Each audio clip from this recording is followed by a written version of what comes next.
At a crowded indoor shooting range, an 82-year-old veteran walked into a world that had long forgotten men like him. Dressed in flannel and denim, holding an old rifle with care, he fired shot after shot, everyone appearing to miss the paper. Young shooters laughed. The range officer rolled his eyes. They called him blind, senile, even dangerous. But the old man just said, "I'm hitting it." No one believed him, until a former Marine made a phone call, and minutes later, soldiers in full-dress blues stormed the building. What they found behind the target silenced every voice, and uncovered a secret that had remained classified for over 50 years. Before we dive in, tell us in the comments, where in the world are you watching from? The sharp tang of gunpowder and polished steel filled the sprawling indoor range, where sleek polymer rifles gleamed like futuristic sculptures under harsh fluorescent light, and digital shot grouping screens blinked with the confidence of men who thought they'd already mastered war from behind safety goggles. But standing at stall 7, wearing faded denim and a flannel shirt older than the range itself, 82-year-old Roy Brooks exhaled slowly, as if the air carried memory, pain, and something the younger men around him couldn't begin to understand. And when his aged hands adjusted the scope on his battered M21 Springfield, wood dark with years, brass plate dull and near forgotten, it was not nostalgia that steadied him. It was duty. Yet every crack of his rifle brought laughter from the next stall over where Kyle, loud, cocky, and decked in tactical gear like he'd bought courage at a discount store, mocked Roy with all the bravado of a man who'd never seen real blood. "Still can't hit the paper, old-timer? Need glasses for your glasses?" He laughed, triggering chuckles from his equally loud crew, while Miller, the young range officer barely out of academy, watched with tightening lips, already formulating the kind of patronizing lecture reserved for grandfathers and lost causes. Because despite Roy's slow, deliberate firing, the paper target 50 yards downrange remained pristine, not a single tear in the silhouette, and after the 5th round, Kyle turned his voice into a spotlight shouting, "You guys charging by the hour or the hole? Because this guy's shooting for free." And though Miller despised Kyle's arrogance, the reality was the boy dropped money like empty shells on this range, while Roy, silent and still, seemed to him a liability, ghost of something no longer useful. So he walked over, boots echoing on the polished concrete, and forced courtesy into his voice as he said, "Sir, you've fired multiple rounds and haven't hit a thing," gesturing toward the immaculate target, already suggesting Roy might find the 25-yard pistol range more appropriate. And Roy, his pale blue eyes calm and utterly unshaken, simply rasped, "I'm hitting it," with a certainty that made Miller's spine twitch.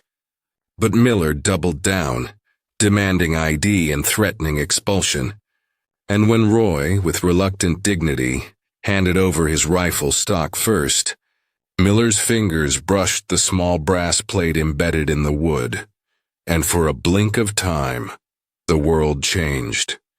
The sterile air dissolved into jungle humidity, rotor blades thundered, rain fell in sheets, and a younger version of Roy held that same rifle in camouflage-streaked hands, a voice screaming from a radio. "They're in the wire. High-value target using a civilian shield, impossible shot." And in that haunted second, Miller saw what Roy had seen, the enemy, the hostage, the impossible, and then it vanished, leaving Miller breathless and clutching a rifle that now felt too real.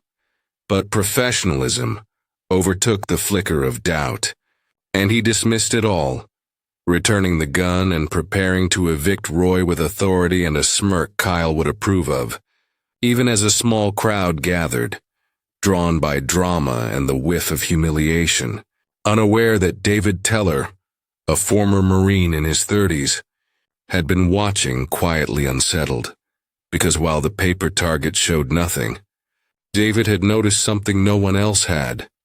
a tremble in the wire, a flicker in the clamp. Not misses, but impossible hits, each shot precisely striking the mechanism, not the paper. And that kind of control wasn't random. It was surgical. And as Miller called for security and Kyle and his friends applauded mockingly, David stepped back and dialed a number he hadn't used in years. Reaching the administrative desk of his old unit at Fort Carson, his voice low, urgent, telling Master Sergeant Evans, "There's an old man here, name's Roy Brooks, firing an M21 with a brass plate. You might want to run that name." And Evans, grumbling but curious, typed it in. And seconds later was on his feet, pale, shouting for Colonel Ryman, who stormed in mid-briefing, only to stop cold at the screen that glowed with redacted lines. But the words that remained hit like thunder. Chief Warrant Officer. Medal of Honor, Emak Visog, Operation Ghost. Legendary.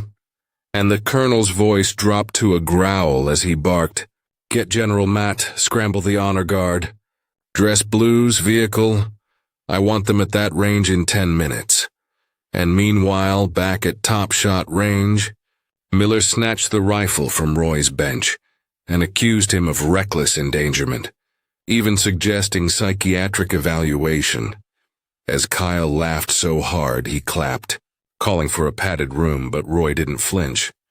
Didn't raise his voice, only said, "Son, I strongly suggest you give me back my rifle," with a softness so heavy it made the air crackle. And when Miller scoffed, "Or what? You gonna challenge me to checkers?" the double doors at the entrance banged open, and in strode Colonel Ryman, full dress uniform sharp as a blade, followed by 4 honor guards who moved like silence given form.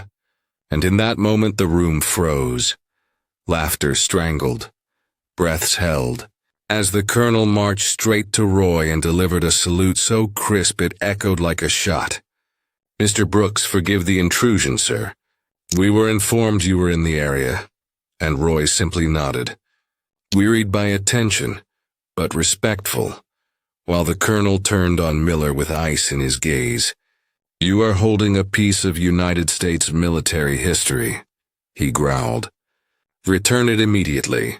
And Miller, pale as bone, handed the rifle back like it might explode, and the colonel faced the crowd, raising his voice like a sermon. "This man is Chief Warrant Officer Roy Brooks, holder of the Congressional Medal of Honor. He served in the most classified unit of Vietnam, SOG. His call sign was Ghost. He never missed a shot in 3 tours. And you thought he couldn't hit paper. Then he strode down range past the clean target, pulling aside the rubber curtain at the back wall to reveal a single ragged hole in the concrete behind the target's bullseye, and ordered Miller, "Check the bullet trap." And Miller, trembling, unlocked the access door and stared, stunned, at a fused sculpture of bullets, 10 rounds stacked perfectly on top of each other.